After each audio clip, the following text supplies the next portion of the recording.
जगन्नाथ प्रभु के भक्त की कथा बताइए। लोग सुने के आश्चर्य करेंगे, दुनिया में लोग बीमार होते हैं और उड़ीसा में भगवान बीमार होता है कि नहीं? उड़ीसा में तो भगवान बीमार हो जाता है, जगन्नाथ प्रभु बीमार होते हैं। और एक दो दिन नहीं होते, 15 दिन होते हैं। वैसे ये कथा मुझे इसलिए भी सुनानी है, ये बहुत संबल देने वाली कथा है भक्तों के लिए। जो ये भक्त कहते हैं कि भगवान हमारी नहीं सुनते, भगवान हमारी नहीं मानते, हम तो इतना भजन करते हैं, हम बड़े दुखी हैं, हम बड़े परेशान हैं, है ना? एक बात कहे, सच्चा भक्त कभी भगवान से शिकायत नहीं करता, शिकायत नहीं करता। राजी हम तो उसमें जिसमें तेरी रजा है, यहां तो यों विवाह हुआ है और यों विवाह हुआ है। जिसमें तुम खुश हो मोहन, हम उसी में खुश हैं। ऐसा भक्त को भी शिकायत। और आजकल भक्ति करते नहीं, शिकायत पहले कर देते हैं। मंदिर में ये ठीक नहीं है, कथा में ये ठीक नहीं है। सच बताएं, तुम्हारा मन ही ठीक नहीं है। तुम भक्त बने नहीं इसलिए कुछ भी ठीक नहीं है। सबसे पहले तुम ठीक बनो। एक बहुत अच्छी कथा है, उड़ीसा के पुरी में भगवान जगन्नाथ के बहुत प्यारे एक भक्त रहते थे, जिनका नाम था श्री माधवदास बाबा। माधवदास बाबा के साथ में भगवान ने बड़ी प्यारी प्यारी लीलाएं की। एक से एक लीला, ये चोरी करना भी सिखाया उनको। बाबा जी से चोरी करवाई बाबा ठाकुर जी ने। खैर ये कथा नहीं सुनाएंगे, कथा दूसरी सुनाएंगे। तुम्हारे उड़ीसा में भगवान बीमार होता है, बैठ जाइए माताराम पीछे जो खड़ी है, प्लीज बैठ जाओ, सब बैठ जाओ। लगेगा कि भक्त बैठे हैं ना, अच्छा लगता है। खड़े रहने से ऐसा लगता है जैसे आप लोग भाग दौड़ की कंडीशन में हैं।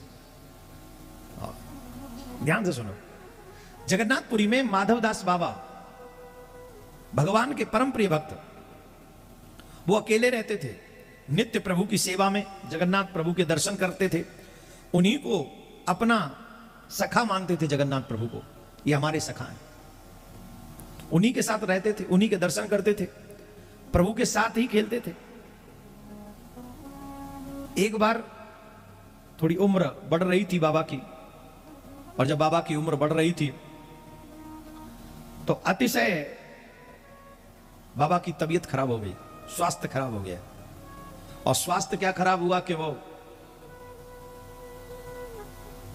मलमूत्र, जैसे दस्त इत्यादि कहते हैं, पेजिस वगैरह कहते हैं, उल्टी होना, ये बीमारी उनको बहुत तेज लगी। उनको ये बीमारी लग गई। अब उस बीमारी के कारण, क्योंकि आप जानते हैं जब ज्यादा उल्टी हो जाए, शौच इत्यादि के लिए ज्यादा जाना पड़े, तो शरीर कमजोर होता है, दुर्बल होता है। तो उनका शरीर बहुत ही दुर्बल होने लगा, उनको चलने फिरने में असुविधा होने लगी। काफी लोग कहते थे कि हम आपकी सेवा करें, माधव बाबा के। काफी लोग, क्योंकि माधव बाबा को सब जानते थे, भगवान के परम भक्त हैं, ऐसा जानते थे सभी। तो वो चाहते थे कि माधव बाबा की सेवा उनको मिल जाए, क्योंकि भक्तों की सेवा किसी बिरले को ही मिलती है। किसी भक्त की सेवा तुम्हें जीवन में करने को मिल जाए ना, अपने आप को लकी समझना। भक्त की सेवा जब मिलती है तो समझ लो कि भगवान की सेवा मिल गई है, डायरेक्ट गोविंद की सेवा मिल गई। अब हम लोगों के इतने भाग्य तो है नहीं कहीं भगवान तक जाके मिल लें, उनकी सेवा कर लें। तो जब भगवान के पास न जा पाए तो भगवान के भक्तों तक ही हमारी अप्रोच हो जाए, ये भी बहुत बड़ी बात है कि हम प्रयास करें कि हम भगवान के भक्तों की सेवा कर लें, जिस सेवा से भगवान प्रसन्न हो जाए। ऐसा प्रयास अवश्य करना चाहिए।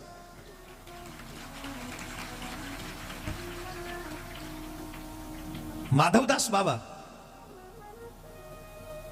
अस्वस्थ, और लोग चाहते हैं कि उनकी सेवा करी जाए, पर वो कहते थे मेरी सेवा कोई नहीं करेगा। जब तक इस शरीर में प्राण है, मैं अपना कार्य स्वयं करना चाहता, किसी की सेवा स्वीकार नहीं करते थे, किसी की भी नहीं।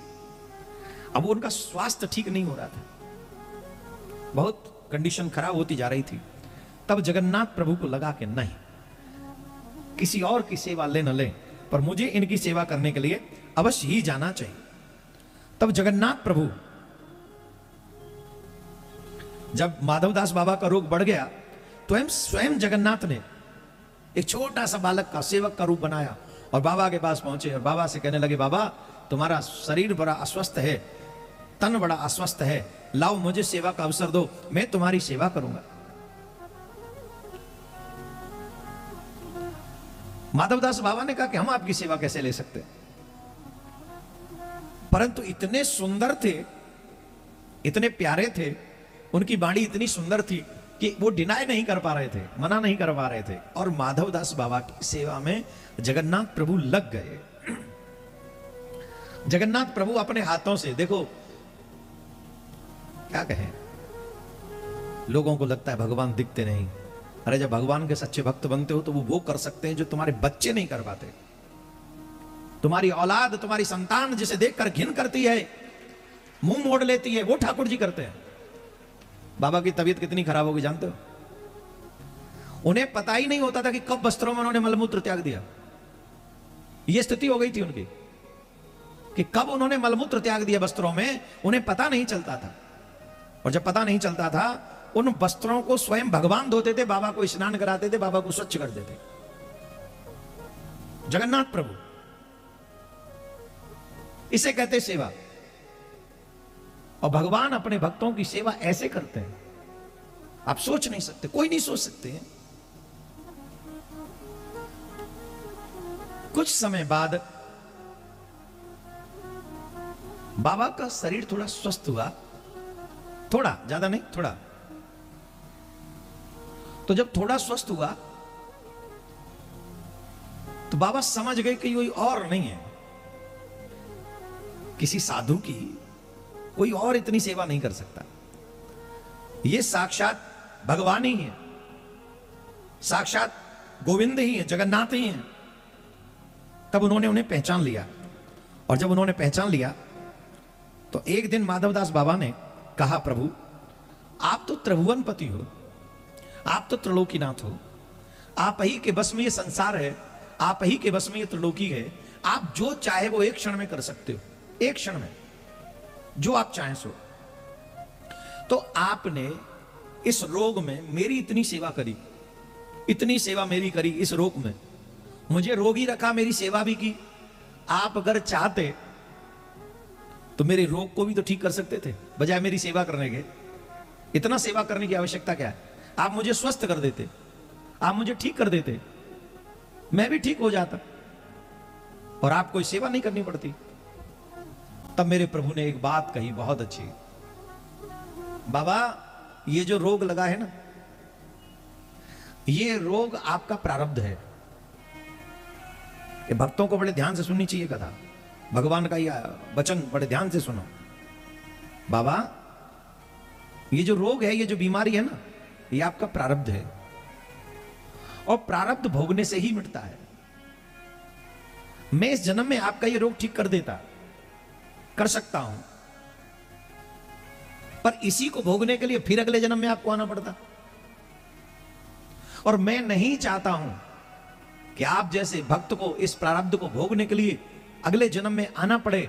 इसीलिए थोड़ा थोड़ा ही सही, पर इसी जन्म में आप अपने प्रारब्ध को भोग कर समाप्त कर दो, जिससे आप अगले जन्म में मेरे धाम में मेरे साथ ही रहें, आपको दोबारा पृथ्वी पर ना आना पड़े। इसलिए ये आपका प्रारब्ध आप भोग रहे। अगर तुम कहो तो मैं तुम्हारी बात नहीं टालूंगा, मैं तुम्हें ठीक कर देता हूं। और माधवदास बाबा से एक और बात कही, अभी भी ये तुम्हारा प्रारब्ध 15 दिन बाकी है, आज ही ठीक होने वाले नहीं हो तुम। आज भी, आज से तुम्हारा ये प्रारब्ध 15 दिन और बाकी है, परंतु चिंता मत करो, आज से तुम्हारे इस प्रारब्ध को मैं भोगूंगा और 15 दिन मैं अस्वस्थ रहूंगा। ये जो तुम्हारा प्रारब्ध है, आज से 15 दिन तक मैं बीमार रहूंगा। और तब से लेके आज तक, तब से लेके आज तक जगन्नाथ प्रभु के पट जो है वो बंद रहते हैं 15 दिन। रहते कि नहीं रहते? बोलो जोर से, रहते कि नहीं है? और तो और जगन्नाथ प्रभु आज भी उस समय में जब वो 15 दिन होते हैं, उसके बाद स्नान यात्रा भी निकलती है, आप लोग सब जानते हैं, क्या बताएंगे आपको तो खैर, औरों को बताना। और यात्रा के बाद आज भी मंदिर के बंद पट जो है बंद हो जाते हैं। और आज भी प्रभु जगन्नाथ बीमार पड़ते हैं। ज्येष्ठ मास की पूर्णिमा से आषाढ़ माह के शुक्ल पक्ष की द्वितीया तक वो दरवाजे भी बंद रहते, पट बंद रहते जगन्नाथ प्रभु के। और हमने तो यहां तक सुना है कि आज भी वैद्य जाते हैं उन्हें चेक करने जब वो बीमार पड़ते हैं, और उन्हें कोई जो जगन्नाथ प्रभु की रसोई कभी बंद नहीं होती, 15 दिन वो भी बंद रहती है। और जूस फल फलाई, जैसे नहीं कोई बुखार आ जाए, तबीयत खराब हो जाए तो उसे खिचड़ी दे दो या जूस दे दो या फल दे दो, सेम यही स्थिति। काढ़ा पिलाते जगन्नाथ प्रभु को, औषधियों से भरा हुआ। इसके लिए अपने भक्तों के लिए भगवान ये भी सहते हैं, सब सह लेते अपने भक्तों के लिए। अरे कोई मेरे कृष्ण का बन के तो देखो, क्या नहीं कर सकते मेरे कृष्ण तुम्हारे लिए। इस संसार में जितना कृष्ण कर सकते कोई और नहीं कर सकता, जितना जगन्नाथ कर सकते कोई नहीं कर सकता।